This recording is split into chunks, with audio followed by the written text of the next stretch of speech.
I write what I like.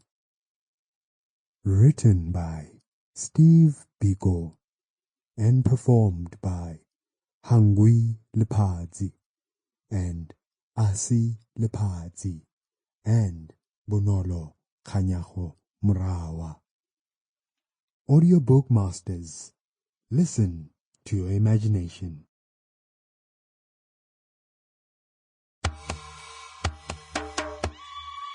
Audiobook masters, listen to your imagination. We Blacks. In the last issue, I took a look at a section of the white community. Today, I propose to concern myself with the black world and the validity of the new approach. Born shortly before 1948, I have lived all my conscious life in the framework of institutionalized separate development. My friendships, my love, my education, my thinking, and every other facet of my life have been carved and shaped within the context of separate development. In stages during my life, I have managed to outgrow some of the things the system taught me. Hopefully, what I propose to do now is to take a look at those who participate in opposition to the system, not from a detached point of view, but from the point of view of a black man, conscious of the urgent need for an understanding of what is involved in the new approach. Black consciousness. One needs to understand the basics before setting up a remedy. A number of the organizations now currently fighting against apartheid are working on an oversimplified premise. They have taken a brief look at what it is and have diagnosed the problem incorrectly. They've almost completely forgot about the side effects and have not even considered the root cause.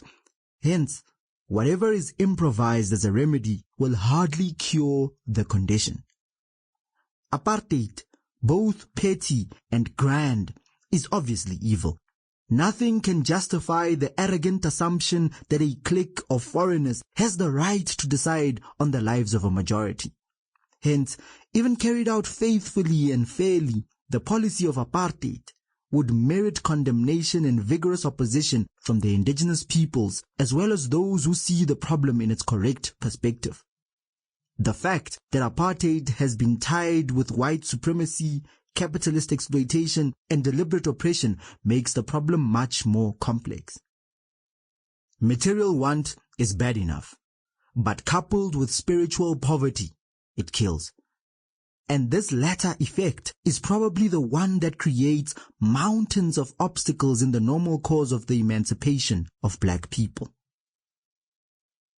One should not waste time here dealing with manifestations of material want of the black people. A vast literature has been written on this problem. Possibly a little should be said about spiritual poverty.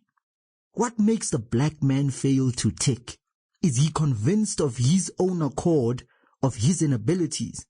Does he lack in his genetic makeup that rare quality that makes a man willing to die for the realization of his aspirations? Or is he simply a defeated person? The answer to this is not a clear-cut one. It is, however, nearer to the last suggestion than anything else. The logic behind white domination is to prepare the black man for the subservient role in this country. Not so long ago, this used to be freely said in Parliament, even about the educational system of the black people.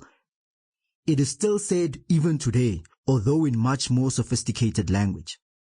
To a large extent, the evildoers have succeeded in producing at the output end of their machine a kind of black man who is man only in form.